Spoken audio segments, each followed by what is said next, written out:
All right, let's jump into this deep dive on music. And I was really intrigued by this collection of articles you sent over, especially how music affects us, like physically, not just our moods. Yeah, it's really amazing. We're learning so much, like way more than we used to know about, music's power. And we've got articles here about everything, like music helping us recover physically, all the way to how it helps us express emotions. Pretty wild. Yeah, and we know you like to get right to the good stuff. Efficiently. Exactly. So we'll definitely highlight those like aha moments, Yeah, for sure. Cool. Okay, well, let's get started. One thing that really surprised me, I've always thought music could get me like pumped up to work out, but apparently it can actually help your body recover afterward. It's true. Have you ever noticed that like your muscles get sore after a hard workout? Oh, yeah. Yeah, well, it's from lactic acid buildup. And research shows that listening to music after you work out can actually help get rid of that lactic acid faster. There was this one study that even found that athletes who listened to music after really intense exercise recovered their muscle strength more quickly than those who didn't. It's not just, it feels good. Yeah. There's a real, like, physiological benefit. Totally. It's like a massage, but with sound. But I'm curious, does it matter what kind of music it is? That's a great question. There's a ton of research still being done on that, but it seems like generally music with a moderate tempo, something that's, kind of calming, Right. seems to be best for recovering. It helps your body ease back into a resting state. That makes sense. I know for me, like, personally, music can be a huge stress reliever. Oh, yeah. But is there science behind that, or am I just making that up? No, there totally is. Like, music can directly impact our stress response. It can lower cortisol levels, the fight or flight hormone. Yeah. So think of it like when you listen to calming music, your brain is basically like, okay, it's chill time. Time to relax. Exactly. So your heart rate slows down, your blood pressure drops, you just relax. So it's like music gives my nervous system a vacation. I like that. Yeah, totally. But it's not just about relaxing, right? I mean, music can get us energized and motivated too. You got it. Like upbeat music, right? Yeah. That can help make your workout better in a couple of ways. It distracts you from being tired, so your workout feels easier, and it can sync up with the way you're moving, so you can like push harder. It's like your body has its own rhythm section. So I'm not imagining it. Music actually makes me a better athlete. Yeah. Okay, this is where it gets even cooler. I was reading about how music can actually be used for, like, pain management. Yeah, music therapy is being used more and more these days to help people deal with pain, like chronic pain. Wow. And pain after surgery, things like that. And the crazy thing is, it's not just distracting you from the pain, it actually causes your brain to release endorphins. Oh, wow, those are like the natural painkillers. That's right. So it's like music is hacking my brain's reward system, making me feel good even when I'm in pain. Pretty much. And sometimes it can even reduce how much pain medication people need. It just goes to show you, like, how connected our minds and bodies really are. This is amazing. I had no idea music could have, like, such a huge impact on pain. And there's evidence that it can even, like, boost our immune systems, right? You're right, and it kind of goes back to stress. When we're stressed, our bodies release cortisol. And too much cortisol can actually, over time, weaken your immune system, make us more likely to get sick. Oh, okay. So music can actually give our immune systems a break. So listening to music is like a spa day for my immune system. Exactly. I'm starting to think I need way more music in my life. But seriously, it's so cool to think about something as simple as, like, listening to music can help us be physically healthier. It really is. And the power of music doesn't stop there. It can also have a huge impact on our mental well-being, too. Okay, well, that's perfect, because that's what I really want to talk about next, that connection between music and mental health. Perfect. Let's get into it. So music as this language of emotion. Yeah, it's fascinating. It really is. I feel like we all kind of get it, like, intuitively, But I want to know, like, what's the science behind it? Okay, so one really important thing is that music is connected to our memory. Okay.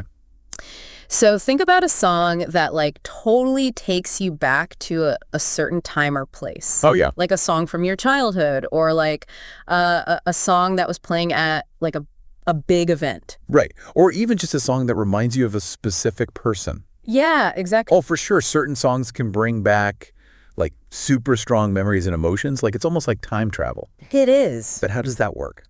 Our brains are really good at making connections. So, when we experience something important, especially if there are big emotions involved, our brains basically take a snapshot of that moment. and it stores everything, like what you saw, what you heard, what you smelled, and that includes the music that was playing. Oh, wow. And then, like, later on, when you hear that song again, it basically reactivates those pathways in your brain, and all those memories and emotions come flooding back. So it's like music is a shortcut back to my emotional memories. Yeah, pretty much. And it's not just, happy or nostalgic memories either. Music can actually help us deal with tough emotions too, like sadness or grief, even anger. Okay. I know some people, they like to listen to sad music when they're feeling down. Yeah. But why would we want to, like, make ourselves feel sadder? So there's a few reasons. For some people, listening to sad music can be like a release. It lets them experience and let go of those emotions in a safe way.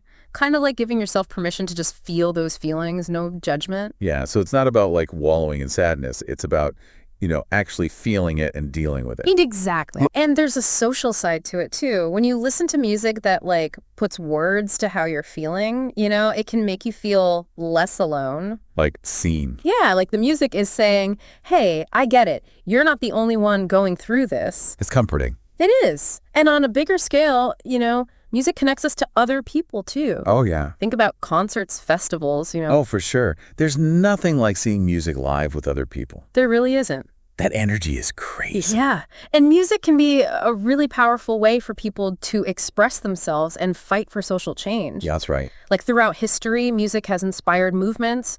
It's given a voice to, groups of people who haven't been heard. Right, like music in the civil rights movement or fighting against apartheid. Yeah. It's like music can take those voices and really amplify them, bring people together. Yeah, exactly.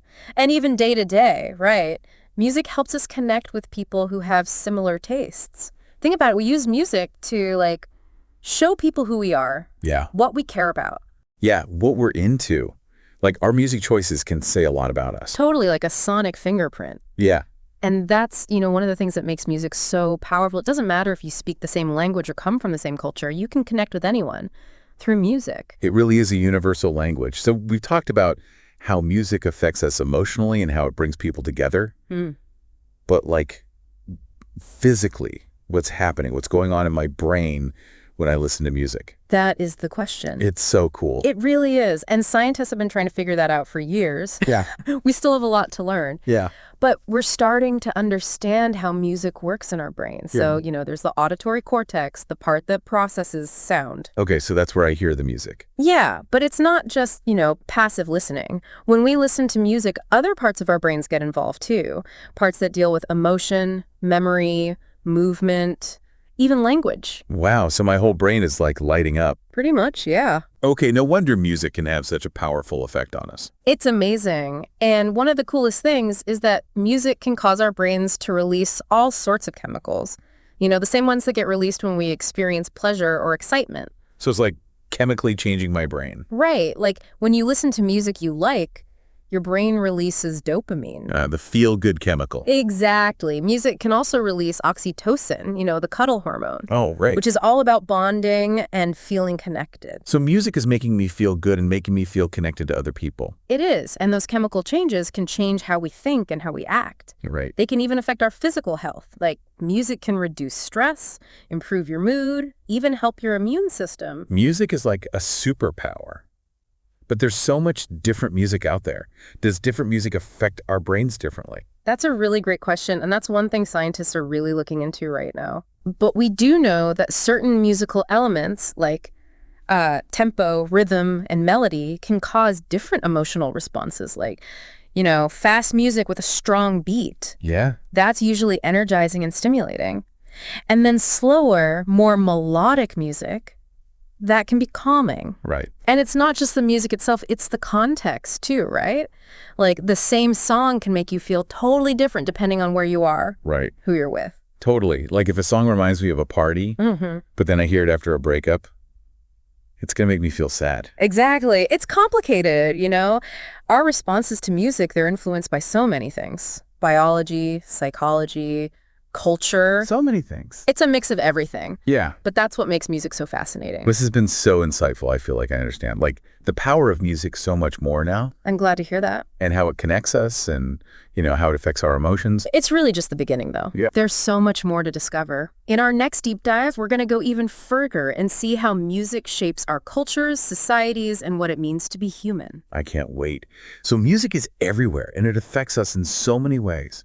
We've seen how it can change our bodies and minds, make us feel things, and bring us closer to other people. Exactly. It's really amazing.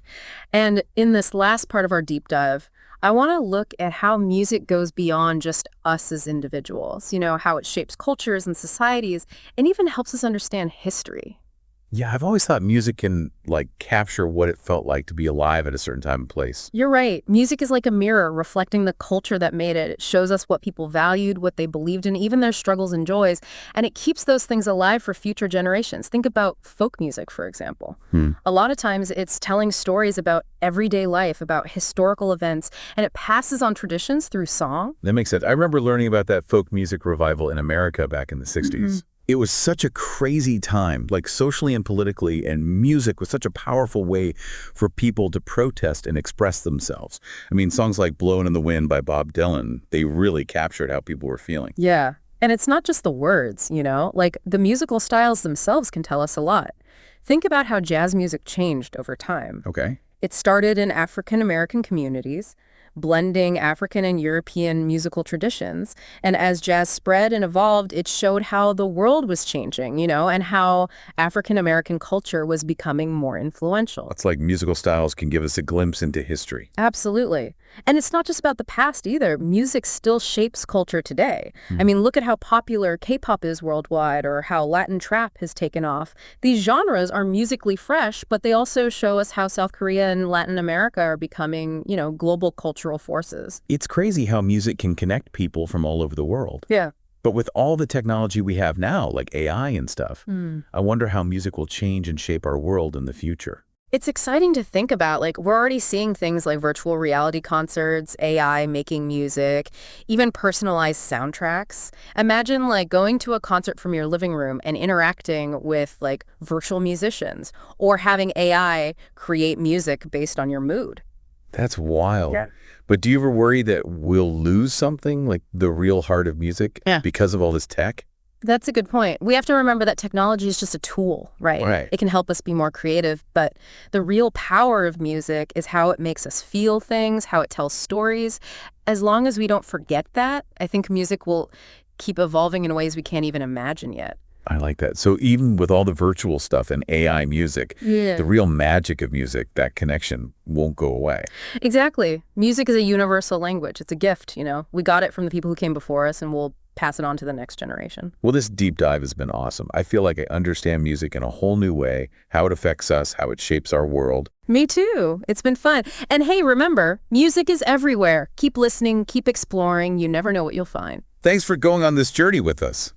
Until next time, keep the music playing.